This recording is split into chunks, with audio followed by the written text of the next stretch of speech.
우리 마가복음의 말씀은 예수 그리스도가 누구인가를 우리에게 알려주고자 합니다. 사실은 예수 그리스도가 누구인가를 알려주고자 하는 것은 복음이 무엇인가를 우리에게 알려주고자 합니다.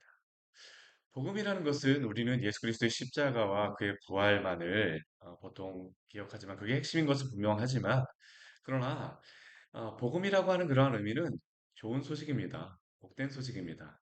기쁜 소식입니다. 예수님이 바로 우리의 기쁜 소식이요 복된 소식입니다. 이것은 이 말씀을 듣는 모든 자에게 복된 소식이라는 것이죠. 우리의 모든 삶에도 복된 소식이 되어주시는 분이 바로 예수님이십니다. 마가복음은 바로 그것을 우리에게 알려주고 싶어 합니다. 마가복음의 그런 배경, 지금 이 말씀을 듣는 그러한 그 사람들은 바로 로마에 있는 그러한 그리스도인이라고 할 수 있습니다. 그들은 박해 가운데 큰 환란을 당하고 있습니다. 그들에게 마가가 계속적으로 알려주신 것은 예수님이 누구인가를 기억하라는 겁니다. 예수님이 바로 그 큰 환란과 고난 가운데에서도 예수님이야말로 너희의 구원이며 너에게 복된 소식이라는 것을 마가는 그들에게 알려주고 싶습니다. 이게 바로 마가가 그들에게 전하여 주고자 하는 복된 소식이죠. 예수 그리스도. 그분이 너희에게 어떠한 분인가를 기억하여 보라는 것입니다. 우리가 앞에 말씀에서는 우리가 비유에 대한 그런 말씀을 우리가 보았었죠.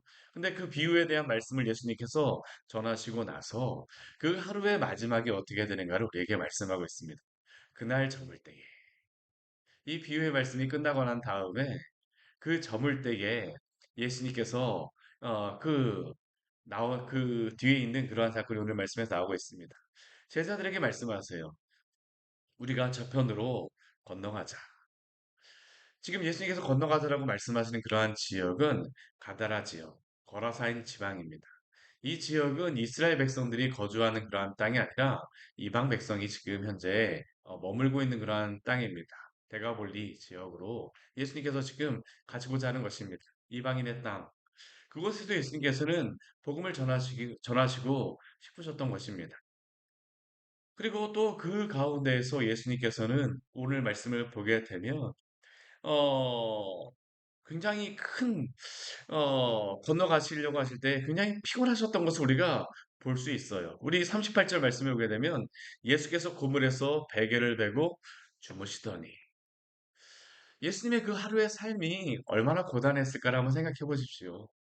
하루 종일 정말로 그 사람들에게 비유에 대한 그런 말씀을 가르치시고 우리가 이 말씀을 그 앞부분에 있는 그러한 상장까지 또한 우리가 같이 살펴본다라고 하게 되면 예수님의 그런 하루가 그 생각해 보면 예수님의 가족들이 예수님을 붙잡으러 왔었고 또 바리새인들은 예수님께 귀신 들렸다 비난하고 또 그 이후에는 모여든 사람들에게 예수님이 하루 종일 비유의 말씀을 가르치시는 그러한 일과이다 보니까 참 얼마나 피곤하셨겠습니까?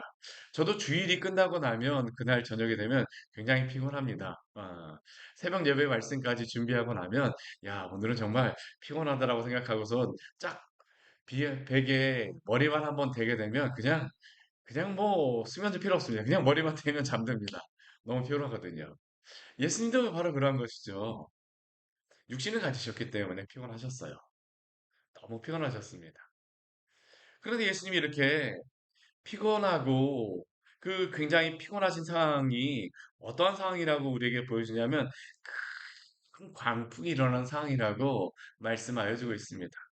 그 광풍 가운데, 큰 광풍 가운데서도 예수님은 피곤하셔서 주무실 수밖에 없습니다. 그런데 그 큰 광풍이 일어날 때에 제자들은 무엇을 하고 있습니까? 예수님을 깨우질 않습니다. 왜 깨우지 않았을까요?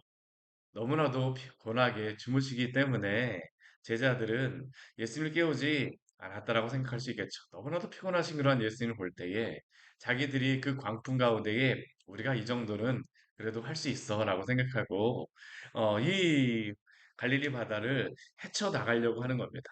근데 문제는 무엇입니까? 그들의 힘으로 헤쳐나가려고 하는데 이 바다가 그들의 생각하고 그들의 예상하는 정도의 그런 바람이 아닌 겁니다. 이 갈릴리 지역에 가게 되면 정말 저녁 때 되게 되면 날이 맑은데도 불구하고 바람이 칩니다. 그 성지순례 가게 되면 이 배를 타는 그러한 것을 할 수가 있는데요. 한 저녁 한 5시, 뭐 한 6시쯤, 한 뭐 4시 한 반, 한 5시, 6시쯤 되게 되면 바람이 불어가고요. 그래도 큰 배인데도 불구하고 이게 막 출렁출렁거리는 게 막 느껴집니다. 왜냐하면 산에 있는 바람이 저녁 때가 되니까 이 밑으로 내려오기 때문이죠. 근데 때로는 이 바람이 멈추지 않을 때도 있습니다. 뭐 꼭 비가 와서 그런 건 아닙니다. 그날 어떤 일냐에 따라서 다른 것이죠. 오늘 예수님께서 타고 있는 이 배, 제자들이 지금 노를 젓고 있는 이 배가 그랬습니다. 광풍이라고, 큰 광풍이라고 우리에게 말씀하고 있죠. 어떻게 할 수가 없는 겁니다. 어떻게 할 수가 없어요. 근데 우리가 여기서 한 가지 생각해 봐야 될 것은 무엇이냐 하면 예수님이 보통 배를 타고 계시다라고 하게 되면 예수님이 주무시다라고 하게 되면 바다가 잔잔해야 될 거라고 우리는 생각하지만 오늘 말씀 보게 되면 예수님이 배를 타고 계셨음에도 불구하고 예수님이 주무시고 계심에도 불구하고 광풍이 불었다라고 하는 그러한 사실입니다. 어떤 분들은 예수님을 믿게 되면 시련이 없을 것이다라고 생각하고 우리가 예수님 안에 그 성도로서 살아가게 되면 아무런 문제가 없을 것이다라고 생각할지 모르겠지만 그렇지 않습니다. 오늘 말씀 보십시오. 심지어는 예수님께서 그 배 안에 계셨음에도 불구하고 폭풍우가 일어났습니다. 우리의 인생도 그렇습니다. 예수님을 우리가 믿게 되었다라고 해서 우리의 인생에 폭풍우와 같은 것이 없다라고 우리는 생각하면 안 돼요. 때론 우리의 인생 가운데에 그러면 예수님을 믿었음에도 불구하고 고난과 혼란이 있을 수 있습니다. 우리가 그 네바테 비유에서도 우리가 보는 것이 바로 그것 아닙니까? 우리 인생 가운데 일어날 수 있는 것입니다. 일어날 수 있는 것이 좋은 땅이라고 해서 그러한 뭐 딱딱해진 그런 마음이 뭐, 뭐 없냐? 그거 아닙니다. 뭐 돌짝밭과 같은 그런 환경이 없냐? 아닙니다. 가시떨기밭과 같은 그런 환경이 없냐?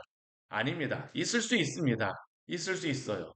예수님이 배 안에 타고 계셔도 이러한 일이 있었다라는 겁니다. 있었어요. 그러나 예수님이 함께 계심에도 불구하고 이 배 안에 함께 계심에도 불구하고 이 고난과 같은 폭풍우가 아예 오지 않는 것은 아니지만 그러나 예수님이 그 안에 계심을 우리는 기억해야 될 줄 믿습니다. 가장 중요한 것은 예수님이 그 배 안에 함께 계시다라는 겁니다. 제자들에게 있었던 실제적인 문제는 무엇일까요? 폭풍우가 온 것이 문제가 아니라 예수님이 그들과 함께 계시다라는 사실을 잊어버렸던 것이 바로 그 제자들의 문제였음을 기억하시기 바랍니다. 그렇다면 그 제자들은 이 폭풍 가운데에 무엇을 할까요? 첫 번째 그들의 태도는 그들이 스스로 극복하고자 한 것입니다. 이미 뱃사람으로서 오랜 시간 잔뼈가 굵었던 그이 제자들은 스스로 이 광풍을 극복해낼 수 있다라고 생각했을 것입니다. 그래서 그들은 폭풍우가 있는 이 바다 한가운데에서도 서로 격려하며 열심히 노를 저으며 이겨내고자 했을 겁니다. 우리도 그렇지 않습니까? 어떤 문제가 생기게 되면 우리들도 주님께 맡기기보다는 우리의 이름으로 열심히 노를 젓고 열심히 그 노력을 하고자 합니다. 그런데 제자들에게 있던 문제는 무엇입니까? 아무리 노를 저어도 그 광풍을 이겨낼 수가 없었다라는 것이죠. 그러자 그 다음에 제자들에게 일어났던 반응은 무엇입니까? 예, 고물에서 주무시고 계시는 예수님을 깨우면서 말하기를 선생님이 우리가 죽게 된 것을 돌보지 아니하십니까라고 지금 제자들은 예수님께 말하고 있습니다. 제자들의 이 말은 어떠한 말이었을까요? 예수님 일어나세요. 저희들 죽게 됐거든요. 이렇게 말했을까요? 아닐 겁니다. 아마 열심히 노를 저었기 때문에 이제 힘들어서 죽게 된 그러한 목소리. 정말로 짜증 섞인 말투 아니었겠습니까? 우리도 많이 이러죠. 잘 될 때에는 내가 열심히 해서, 내가 잘 준비해서, 능력이 있어서 잘했다라고 생각하면서 자랑하면서 살아갈지 모르겠지만, 그러나 우리가 안 될 때에는 어떻습니까? 아니, 예수님이 함께 계심에도 불구하고 왜 이렇습니까라고 말하고 우리는 있지 않습니까? 근데 우리가 어제 그 말씀 나눔을 하면서도 우리 뭐 사모님, 사모님께서 우리 같이 나누기도 했었지만 우리의 문제는 뭐냐면 우리가 정말로 그 문제가 생기는 그 상황에 대해서 구체적으로 예수님께 기도하지 않습니다.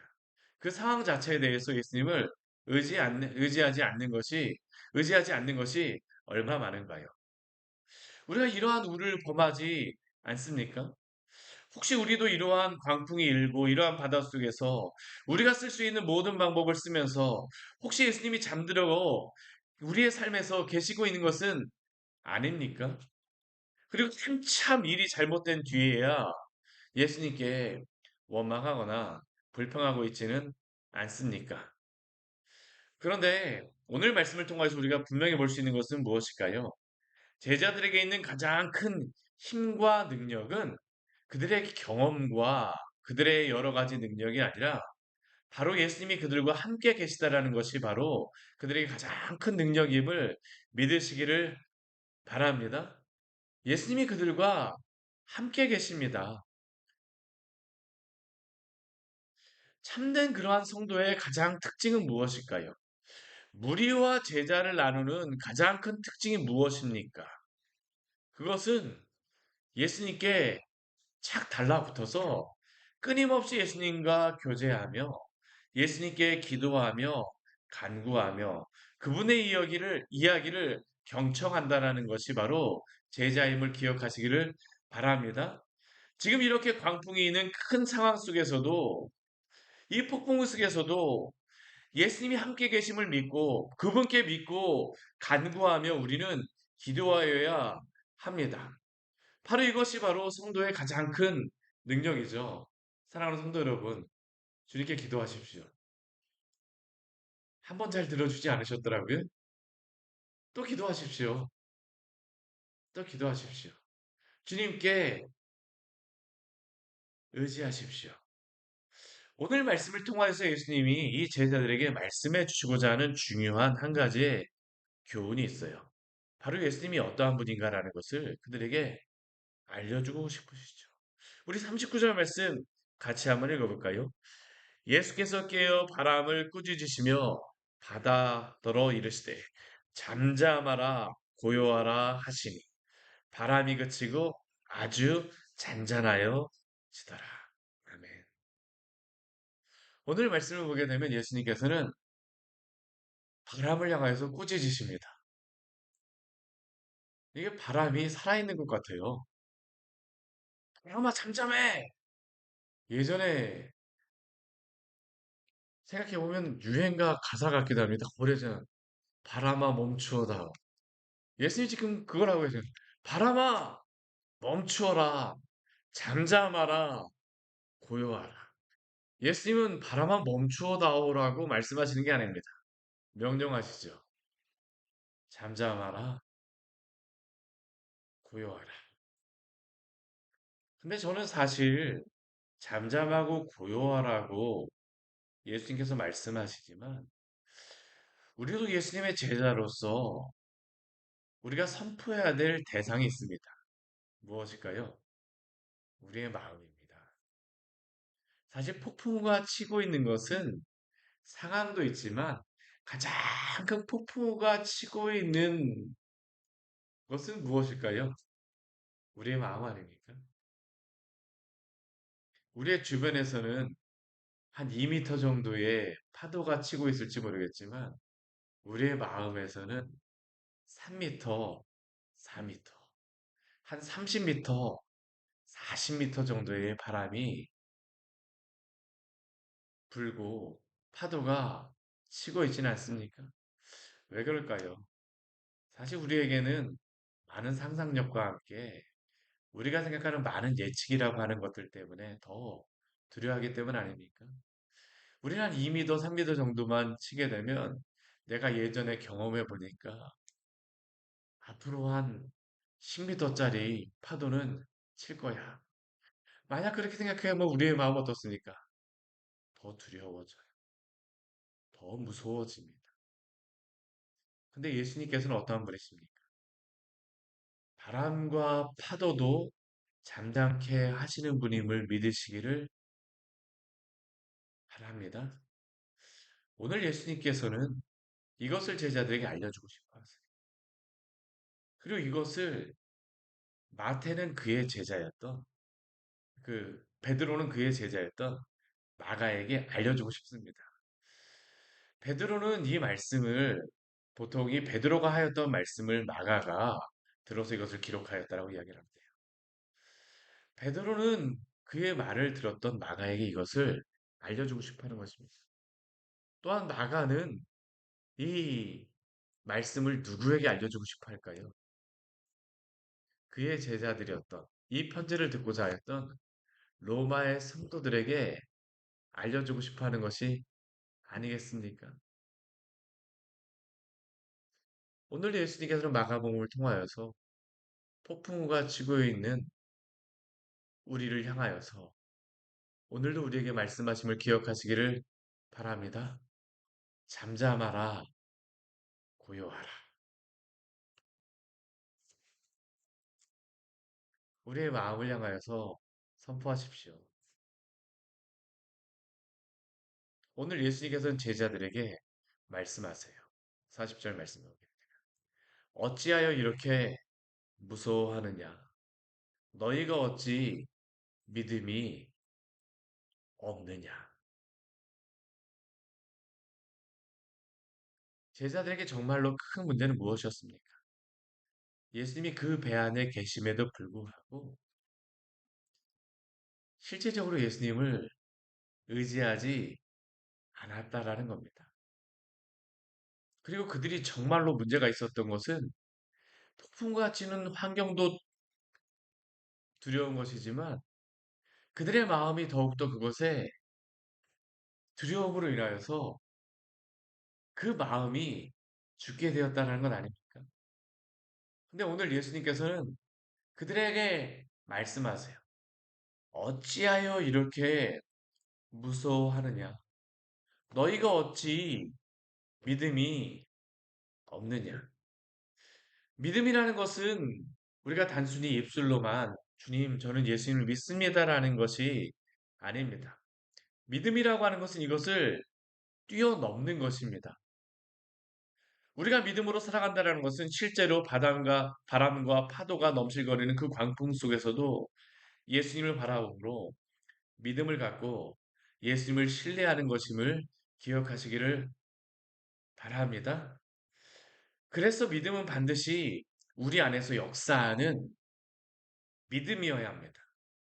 역사하는 믿음이라고 하는 것은 광풍과 사실은 관련이 없는 겁니다. 그 광풍 안에서도 예수님이 함께 계심을 믿고 그 말씀 가운데에 주님께 그 모든 것들을 맡기고 신뢰하는 것이 바로 믿음임을 기억하시기를 바랍니다. 히브리서 4장 2절 말씀, 제가 종종 하는 그러한 전해드리는 말씀이지만 저는 항상 이 말씀을 볼 때마다 은혜가 되어집니다. 우리 같이 한번 찾아볼까요? 히브리서 4장 2절의 말씀입니다. 우리에게 위로가 되는 말씀들은 읽을 때마다 참 위로가 됩니다. 그때마다 이 말씀들을 붙드십시오. 왜 우리가 흔들립니까? 히브리서 4장 2절 말씀 우리에게 이렇게 분명히 말씀하고 있죠. 같이 읽겠습니다. 그들과 같이 우리도 복음 전함을 받은 자이나 들은 바 그 말씀이 그들에게 유익하지 못한 것은 듣는 자가 믿음과 결부시키지 아니함이라. 아멘. 왜 말씀이 유익하게 되어지지 못합니까? 듣는 자가 믿음과 결부시키지 못하였기 때문이라고 말씀하죠. 지금 이 상황을 어디에 지금 비유해서 말하는 거냐 하면 광야에 있던 이스라엘 백성들에게 하나님이 하셨던 그 일과 관련해서 이 히브리서 기자는 말하였던 것입니다. 왜 광야에서 이스라엘 백성들은 하나님이 그 놀라운 기적을 행하고 계심에도 불구하고 아침에도 만나 먹었음에도 불구하고 반석에서 물을 먹었음에도 불구하고 왜 하나님을 신뢰하지 못합니까? 하나님이 주셨던 그 말씀, 보았던 그 모든 것과 믿음으로 결부시키지 아니하기 때문입니다. 왜 이스라엘 백성들은, 왜 지금 제자들은 이 광풍 가운데에서도 두려워합니까? 광풍은 있습니다. 예수님께서는 그 광풍 안에서도 믿음이 없는 것을 지금 말씀하시는 겁니다. 끝나고 나서 그들에게 믿음이 없다라고 하는 게 아니라 그 광풍 안에서 믿음이 없었음을 말씀하고 있습니다. 왜 그렇습니까? 이미 예수님은 예수님이 어떠한 분인가를 그 앞에서 어떻습니까? 보여주셨습니다. 알려주셨습니다. 증명하여 주셨습니다. 그런데도 불구하고 너희가 왜 두려워하고 믿음이 없느냐라고 예수님께서 말씀하시는 것입니다. 단순히 폭풍우를 잠잠케 하신 것만을 통하여서 말씀하신 것이 아니라 그전에도 예수님이 말씀하여 주셨음에도 불구하고 히브리서 말씀에서는 복음 전함을 받은 자이나 들은 바 그 말씀이 그들에게 유익하지 못한 것은 듣는 자가 믿음과 결부시키지 아니함이다라고 말씀합니다. 사랑하는 성도 여러분, 우리에게 이미 이 복음의 말씀을 주셨음을 기억하시기를 바랍니다. 우리에게 왜 이 복음의 말씀이 유익하지 못합니까? 믿음과 결부시키지 아니하기 때문입니다. 오늘도 폭풍과 치는 그 삶 속에서 복음과 이 말씀과 예수님과 믿음으로 결부시키시기를 축원합니다. 오늘 41절 말씀에 오게 되면 이 모든 일이 있고 난 다음에 그들의 감상평이죠. 어찌 보면 느낀 점입니다. 우리 41절 말씀 같이 한번 읽겠습니다.